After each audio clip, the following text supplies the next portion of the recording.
Hello, good morning students. यह BA part first की class है। आप सभी विद्यार्थियों ने बीए भाग प्रथम में प्रवेश लिया है। मेरा नाम डॉक्टर सुमन भाटिया है। मैं आपको अर्थशास्त्र विषय अर्थात इकोनॉमिक्स पढ़ाऊंगी। जैसा कि आप सभी को विदित है, प्रवेश प्रक्रिया में आपने स्वयं सभी आवेदन पत्र वगैरह भरे हो, सब कार्य किया हो अथवा आपके अभिभावकों ने किया हो। जिन विद्यार्थियों का प्रवेश हो चुका है उनके पास मैसेज पहुंच चुका है। ऑनलाइन ये प्रक्रिया थी और आप सभी को ये मालूम होना चाहिए कि आपका SPDM government girls college Kotputli में फर्स्ट ईयर में एडमिशन हुआ है। इस कॉलेज में बीए भाग प्रथम में 500 सीट्स हैं, तो लगभग 450 सीट्स पर एडमिशन पूरा हो गया है और शेष एडमिशन प्रक्रिया भी चल रही है।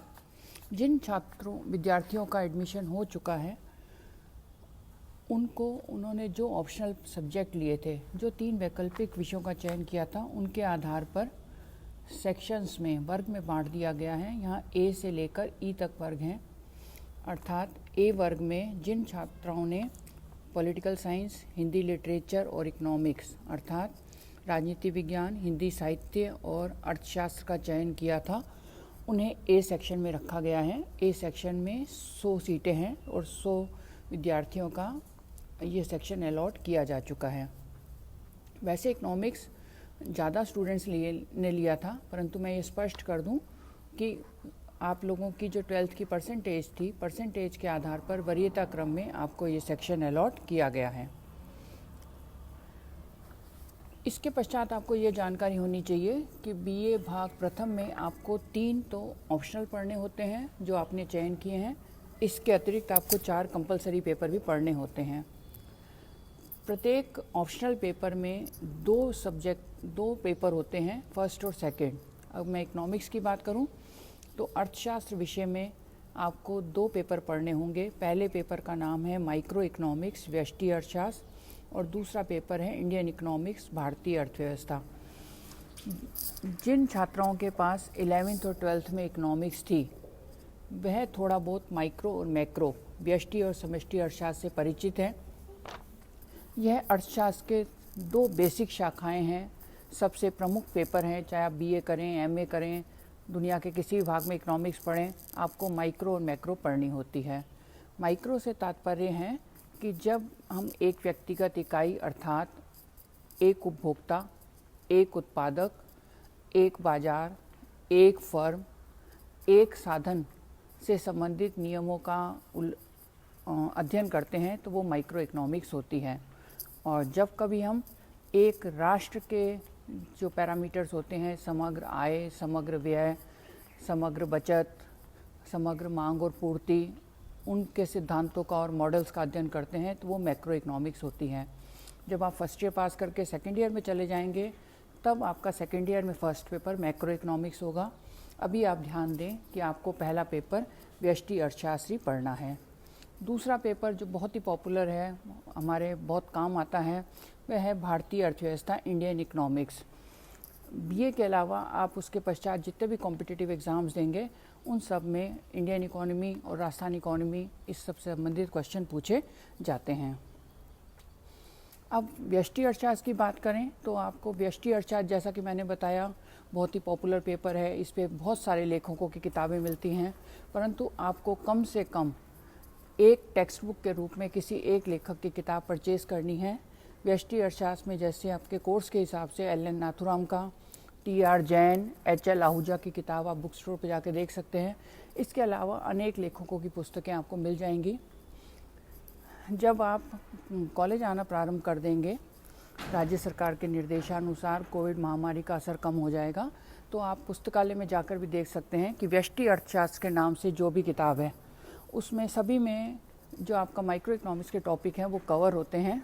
ये आपको चयन करना है कि आपको किस पुस्तक की भाषा और प्रेजेंटेशन अच्छा लगता है। आप कोई एक पुस्तक ले सकते हैं और अन्य पुस्तकों को लाइब्रेरी इत्यादि से इशू करवा के आप अच्छे नोट्स, बेहतर नोट्स बना सकते हैं।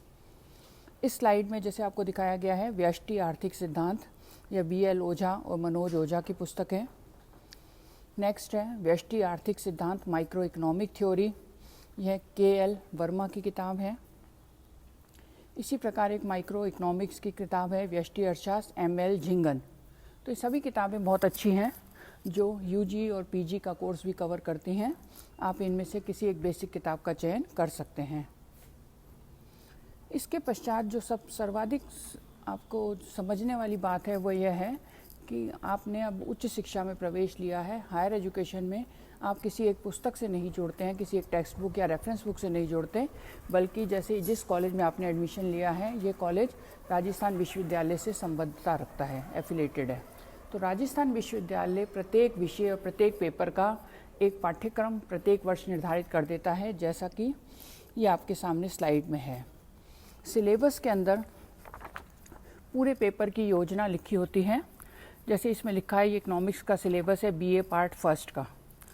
आर्ट्स के लिए भी, क्योंकि आर्ट्स में भी इकोनॉमिक्स होती है, जो BSc कर रहे हैं साइंस में भी होती है। तो आपको आर्ट्स वाला देखना है कि आपके 2 पेपर होंगे, अर्थात 200 नंबर का आपका पेपर हो जाएगा, एक पेपर 100 नंबर का, और दोनों पेपर में से मिला के आपके 72 नंबर आएंगे तो वो न्यूनतम पासिंग मार्क्स कहलाएंगे।